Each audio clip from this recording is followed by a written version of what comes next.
Sans transition, il y a un an, elle remportait la deuxième édition de The Voice Kids devant près de 6 millions de téléspectateurs. Ce soir, elle vient nous présenter son tout premier album, À travers vos yeux, qui sort demain. Je vous demande d'accueillir Jen Constance.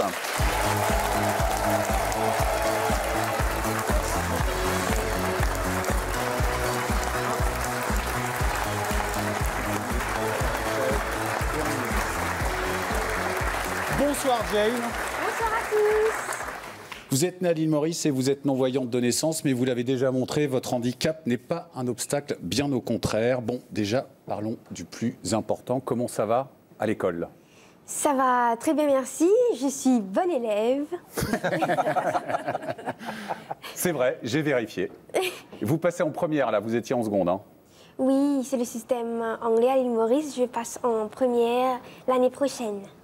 Alors, tout le monde est en train tout le temps de lui poser cette question-là, parce que, bah, évidemment que c'est important. Je la pose parce que c'était ses examens en plus. Ah bon ? Ah ouais, c'est tout frais. Ah, et alors, ça s'est passé comment, les examens ? Il repose la question. Je n'ai pas encore eu les résultats, mais je suppose que ça s'est bien passé. Je reste positive et je sais que je vais avoir des bons résultats. Et je vais vous le dire après, quand j'aurai les résultats. Vous chantez en 6 langues, c'est vrai, dont le hindi et le mandarin ? Oui. Pourquoi vous n'avez pas chanté une chanson en mandarin ?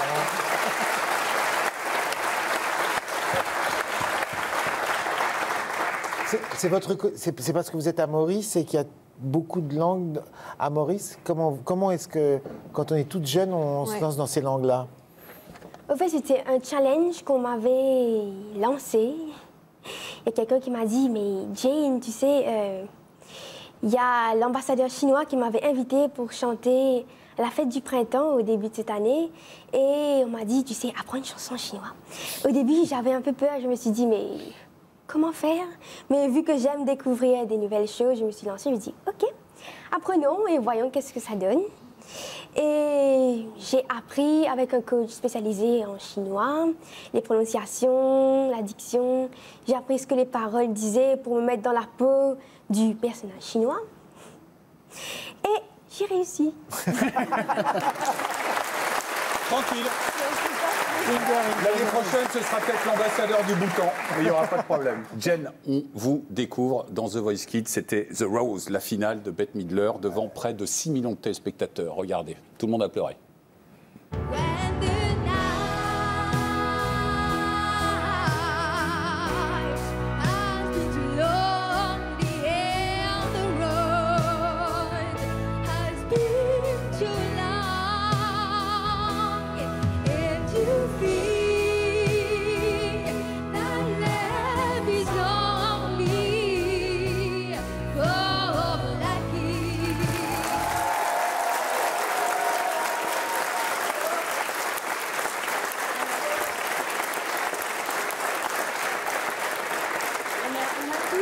Écoutez votre album, Jane, et notamment il y a une version de cette chanson qui est encore plus aboutie que celle qu'on entend là. Vraiment, je vous incite à l'écouter.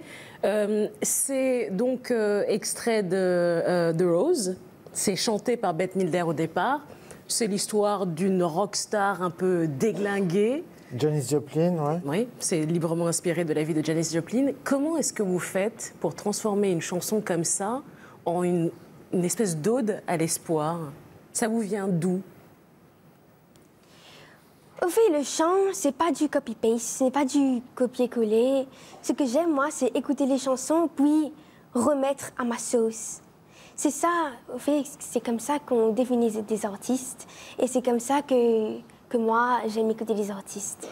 C'est ça que j'aime, au fait, dans la musique. Et voilà, on va écouter un extrait tout de suite et votre premier clip, À travers tes yeux. Hein, c'est une chanson hommage aussi à votre père. On écoute. Vois à travers tes yeux, chaque jour bleuté contre toi.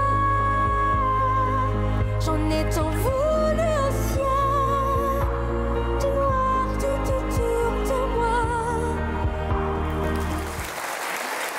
Votre père que j'ai vu en loge tout à l'heure, qui est toujours à vos côtés, Jane. Hein. Il vous a soutenu toutes ces années. Et vous l'avez peut-être soutenu aussi, je ne m'étonnerais pas de vous. Au fait, cette chanson, je la dédie à mes parents, à mes fans, à mon entourage et à tous les gens qui m'ont toujours soutenue et à la France, que j'adore, aussi aux Mauriciens, parce que je viens de l'île Maurice. Il est important ce soutien parce que quand on vous écoute, c'est assez fascinant. On a l'impression que tout est facile et tout est simple et évident pour vous, en fait.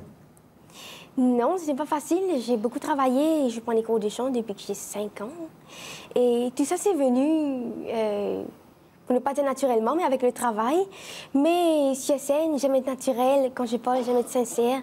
Et j'adore ce que je vis en ce moment. Le conte de fées continue. C'est ce que j'ai adoré en écoutant votre album, c'est que vous ne faites pas d'effets, vous n'essayez pas d'imiter des chanteuses à voix, c'est très pur, c'est très simple.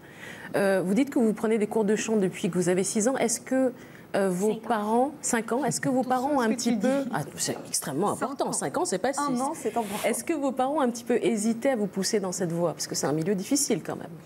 Non, au fait, la musique dans ma famille, c'est dans les gènes. Mon papa est pianiste, mon grand-père était violoniste, c'était comme ça. Et depuis que je suis toute petite, il y avait des comptines qui jouaient, il y avait mes parents qui tapaient du djembé, du maravan, instrument mauricien dans mon parc. Et j'aimais ça depuis toute petite. Et vu que mes parents ont constaté que j'étais aveugle, ils ont voulu voir en moi ma capacité de faire les choses, de se lamenter, et dire que le monde est terminé, le monde s'arrête. Non, c'est pas ça du tout. Ils m'ont mis dans un cours de chant, j'aimais ça, j'ai développé, j'ai continué dans ce milieu. Votre nom est inscrit en braille sur le CD. Les bénéfices de cet album, certains bénéfices iront directement à la Fondation pour les aveugles. Vous le dites, parfois oublié que vous êtes non-voyante. Cela passe par quelle sensation, Jane? C'est vrai, j'oublie parfois que je suis aveugle parce que tout simplement que je fais des blagues sur mon handicap, je dédramatise tout. Je dis souvent à mes parents que mes parents me font des blagues, ils me disent, tu sais, t'as vu mes lunettes? Oui, mes lunettes sont sur la table, tes lunettes sont sur la table. Et au cinéma, je mets des lunettes 3D pour rigoler. Allez, Jane Jérôme, on va passer à l'actualité des gens connus.